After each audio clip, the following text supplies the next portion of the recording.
जी सब तो पहले तो जी मैं बड़ी ही शदीद शर्मिंदा है क्योंकि जो मैं नवा पेपर लिखनी है तो मेरे काफ़ी हवास जड़े ने बाख्ता हुए होंगे ने और कल जिसले मन किया गया तो महदीन ने मेरे पेपर रीडिंग का 10 बजे का टाइम सी मन ए नहीं सी सो आई कन्फ्यूज इट मैं समझी कि सैशन 10 बजे शुरू होना है सो माई डीपेस्ट अपॉलॉजीज क्योंकि मैं कभी सैशन च कोशिश होती है मैं लेट ना होवां और I am feeling very embarrassed I hope कि जी मुकम्मल एक प्रोफैसर की जहनी हालत के उत्ते समझते हैं माफ़ी दी जाएगी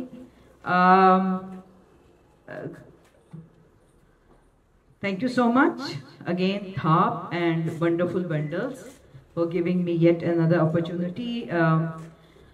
It has been a tradition for me that I always share my latest research at this forum.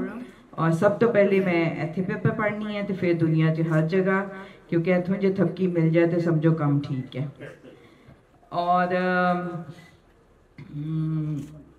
कल तो मैं बहुत दिलचस्प जोगियां के बारे गलबात सुन रही हैं और असी ये भी देखते हैं कि जोगियां की जी रिवायत है वो सानू हड़प्पन एदा तो मिलनी शुरू होती है तो वो रिवायत जी है किसी न किसी सूरत च अज तक कायम है जोगियां के हवाले के नाल उन्हां दियां डिफरेंट डायमेंशनस ने बहुत सारी डायमेंशनस जड़ियां ने एक्सप्लोर हुई ने और इकबाल कैसर साहब के बाद तो बोलना चढ़ा मैं कहनी है वैसे ही मेरी हिम्मत की दात देनी चाहिए सारे लेकिन उस्तादा अगों बोल के ही असी कुछ सीखिया है और एक गल मैं जरूर कहांगी कि तुसी अक्सर टीवी ड्रामे ते सीरियल्स दे विच देखा होएगा कि देखने और सुनने वालों के लिए मेरी आरा से मुत्तफिक होने की ज़रूरत नहीं है और so but I am sharing one dimension that is associated with the yogis of the subcontinent and here I begin. Our land had been rich with scholarship since thousands of years. The region now labeled as Pakistan has produced interesting dimensions of cultures, personalities in the past. Many were recognized, but most are either completely ignored or partially talked about. During the recent decades, those who belong to other religions apart from Islam are completely ignored. But few are so powerful that they break all the socio-cultural biases and barriers and shine like a star. One such individual that fascinates me a lot is a Brahmin named Vishnu Gupta, aka Kutalia. That is the Kutalia means cunning, clever, and he has been patronymic as Chanakya, who tradition tells us overthrew the last king of Nanda dynasty and placed Chandragupta on the throne. His son will be Bindradasa and his son Ashoka Vardhana, aka Ashoka the Great. Chanakya was a teacher, philosopher, economist, and social scientist. No exact date has been assigned for his birth, but probably he was born in 350 BC in a poor Brahmin family in a small village, Chanaka, in Takshishla, which is Taxila now. His father, Chanak, and mother, Chanaswari, named him Vishnu Gupta. In those times, Brahmins were meant only to study and be the scholars. His father was also a teacher, so the books and knowledge were all around him. He completed his education in Takshishla and grew up to be a well-read young man. It is believed that along with his knowledge in subjects like political science, economics, war strategies, astrology, and medicine, he was also familiar with the elements of Persian and Greek learnings and had a full knowledge of Vedic literature as well.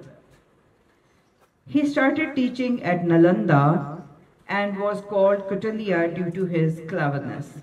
His poverty and wife urged him to move to Pataliputra, currently called Patna in Bihar. Dhanant was the ruler of that time and he was extremely ruthless and cruel tax collector. Chanakya got access to the court, and after observing the atrocities committed by the arrogant king, tried to give him some advice. The king became furious and tried to arrest him, but Chanakya escaped to Magad. The event angered Chanakya, and he took an oath of revenge. He bought two young boys named Chandragupta and Pabata, took them to a forest and trained them. Later, in a final test of strength, Chandragupta killed Pabata and began his quest for the kingship under the guidance of Chanakya. With lots of struggles, both of them took over Dhananda. Chandragupta Maurya became the king with Chanakya as his closest counselor. Apart from many other political tricks, Chanakya killed his enemies by Vishkanya, poison girls. According to a popular legend mentioned in Jain texts, Chanakya used to mix small doses of poison in their food from a very early age, and a kiss of these girls was enough to kill the enemy.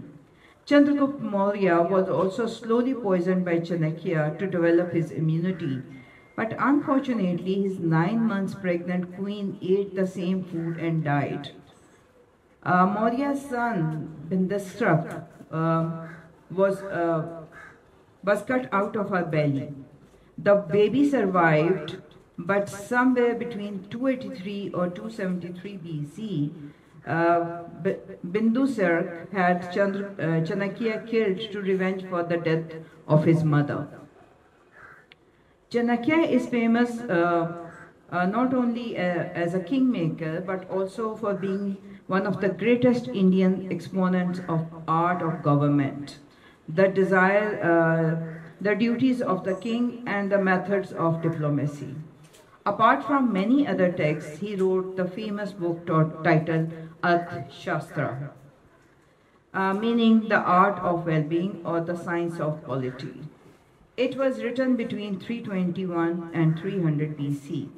The book had more than 150 chapters about history, culture, fine arts, agriculture, personal relations, economy, industry, laws, local traditions, medicines, politics, war strategies, MOU writing, and so much more. Earlier, he presented his writings to Dhananda, who insulted his scholarship. But this book helped Chandragupta Maurya and many later rulers to rule, with guidelines in diplomacy, custom laws, method of night curfew, intelligence systems, etc.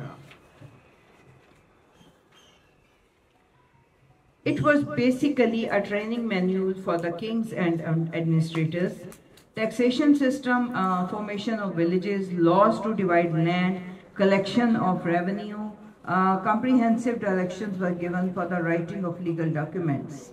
Chanakya is compared with Aristotle, who gave birth to the concept of modern-day government.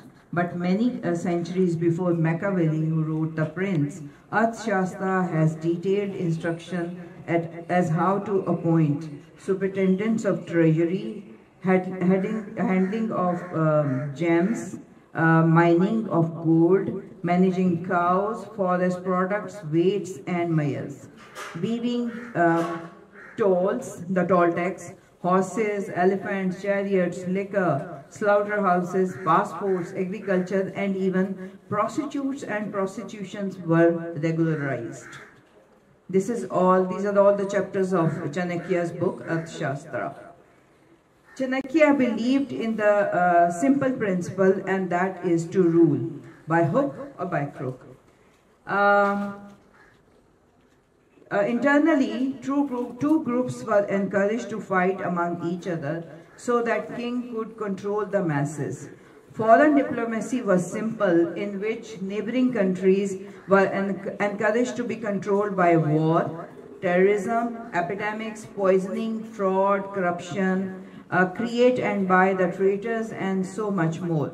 Diplomacy was based on selfishness and focus was only to stay in power. I'm talking about a time that is like 300 BC.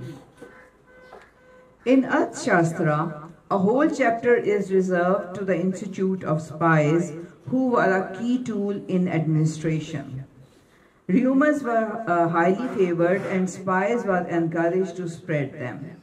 They were in the guise of farmers, merchants, householders, travelers, etc. And interesting dimensions were the government employees in the guise of jogis, najunis and ascetics, who traveled far and wide to gather information and spread the news for the king. Chanakya writes, I quote from Arthashastra, assisted by the council of his ministers, tried under espionage, the king shall proceed to create spies. Spies under the guise of Kapatika Chaharas, that is fraudulent disciples, Udashita, that is recluse, and these are the merchants, or and tapasya, that he calls the ancient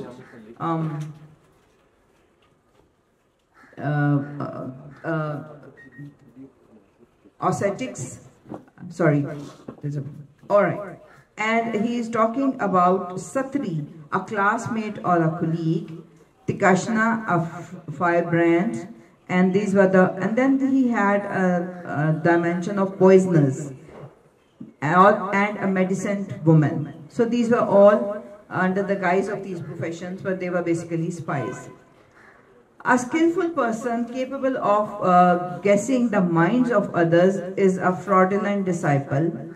Having encouraged such a spy with honor and money rewards, the ministers shall tell him, sworn to the king and myself, thou shalt inform us of whatever wickedness thou find in others. A man with mundi, shaved head, or jutila, braided hair, अगर मैं कोई pronunciation में गलती करा तेजी मैं पहली माफी चाहनी है. So those who had the shaven heads and or they had a hair braid, and keen to earn livelihood is a spy under the guise of an ascetic practicing austerities. Such a spy, surrounded by a host of disciples with shaved head or braided hair, may take his abode in the suburbs of the city and pretend as a person barely living on a handful of vegetable,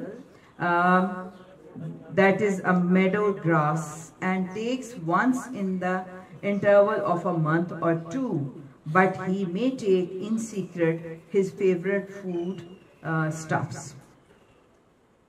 Regarding those persons who are desirous of knowing their future throng to him, he may through palmistry foretell such future events as he can ascertain by nods and signs of his disciples concerning the works of high-born people of the country, with small profits, destruction by fire, fear from robbers, the execution of the seditious rewards for the good, forecast of foreign affairs, saying, this will happen today, that tomorrow, and that this king will do. Such assertions and proclamations of the ascetics, his disciples should agree to that. So they would keep on encouraging him. He shall also foretell not only the rewards which person possessed of foresight, eloquence, and however likely to receive from the hands of the king, but also probable changes in the appointment of ministers. Many a time the forthcoming policies were shared with these fortune tellers, and they spread the news in different locations. The public reaction gave the king an idea if these policies were implemented or they will be popular or not. It also strengthened the reputation of the Jogi Baba, who would also foretell the future decisions of the kings in the pretext of prophecies. This sophisticated system of spies was not only limited to the males, females were also active members of it. A poor widow of Brahmin caste, very clever and desirous to earn her livelihood, women ascetics were also part of this system. Honored in the king's harem, such a woman shall frequent the residences of the king's prime ministers. The same rule shall apply women with mundi, that is shaven head, as well as to those of Shudra caste. All these are the wandering spies. These yogis were an integral part of the cities and societies, but most of them were instrumental not to live close. Merchant spies inside the forts, saints and ascetics in the suburbs of the forts, and the cultivator and the recluse in countrysides, and herdsmen in the boundary of the country. This was the decided कि कौन कहाँ रहेगा. So this tradition that was kind of formalized. I will not use the word introduced by Chanakya, and it was taken over by the later rulers also. And we come up to the time of Mughals. And then during Akbar period, there was a group of yogis who are very popular in the royalty. They belong to the sect of Kanphata yogis of the village of Jakbar. And they were given lots of lands, and they used to frequently visit the court of Mughals. Now coming to my point here, which is one of the reasons that I shifted the time of my paper, was that Dr. Anila Zulfikar, she's sitting here. So I was working on this topic, and I was considering looking at yogis from this perspective, and they were working as the spies for the governments. And she shared some information. ये अपना paper अक्सर मुझे भेजती हैं, ज़रूर दिखाती हैं कहीं पढ़ने से पहले. So now I am going to quote her, and this is the reason Anila कि मैंने चाहा आप कल पेपर पढ़ लें ताकि आज मैं उसे कोट कर सकूं. और इनका ये कहना था, इन्होंने जोगी महल्ला पे कल बड़ा अच्छा पेपर पढ़ा था, उसमें उन्होंने बात की. A long-term resident of Jogi Mohalla, Mushtaq Ahmed, shared a story that Jogi Mohalla community was very popular among the colonizers. Queen Victoria invited few Jogis to her darbar during her visit to Lahore. Their forefathers said that Mughal kings also invited Jogis to their darbars. He further mentioned his family's notable legacy of his grandfather, Mian Saleh, was honored with the title of Rais-e-Lahore during the British era. Quote closed. Throughout history, his family has remained deeply loyal and active in matters of the state, and their loyalty towards power-controlling agencies was unwavering. This is not to be implied that all yogis were spies. There were most of them who must have been very genuine, but many others were an integral part of this state